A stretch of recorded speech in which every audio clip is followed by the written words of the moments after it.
Hello there, it's Terry here on the channel again.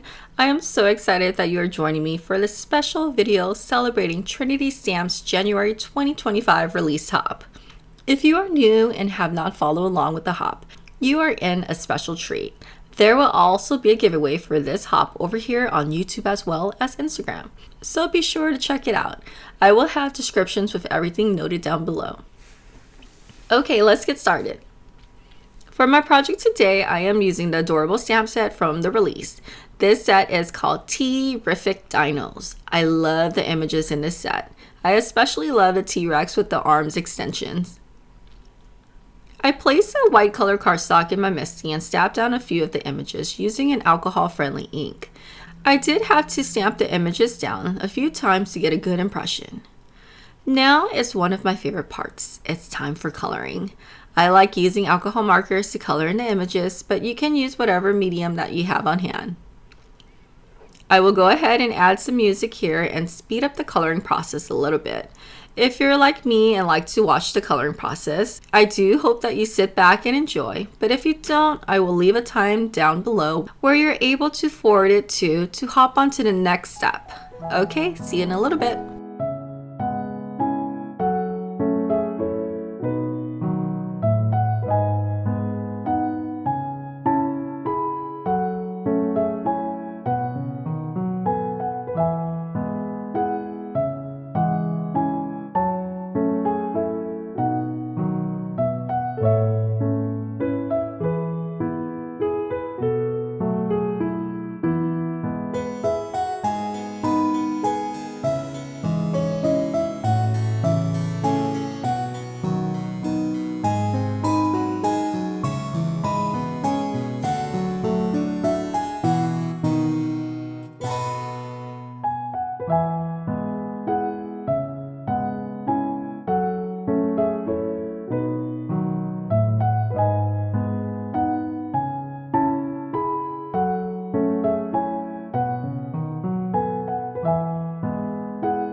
Okay, so I'm back.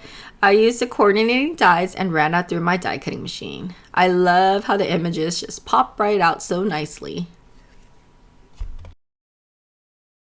To create the background panel for my card design, I really love the A2 foundation rectangles. This stencil set includes so many different sizes, and it includes the positive and the negative pieces for the rectangles. Here you can take a look and see all of the pieces included in the set.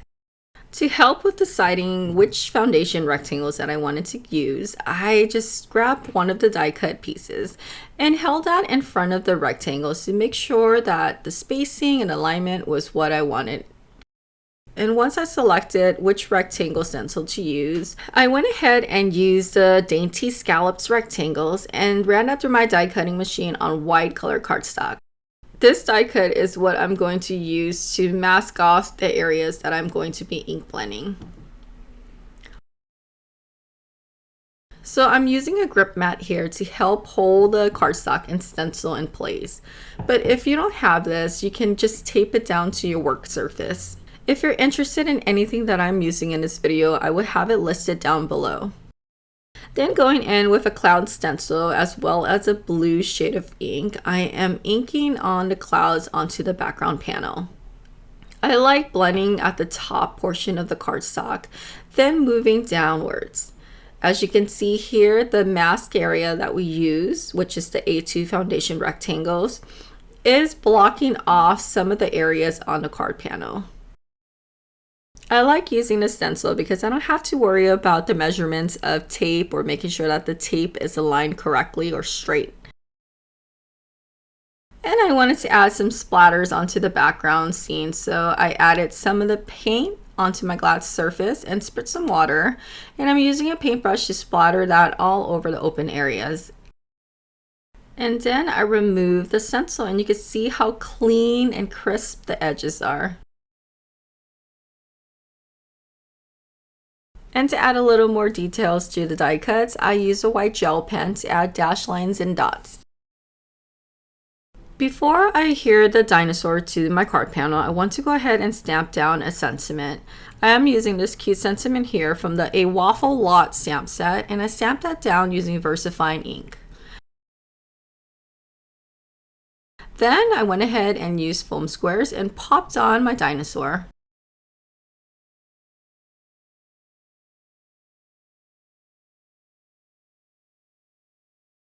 I adhered that to an A2 size cardstock in the color red.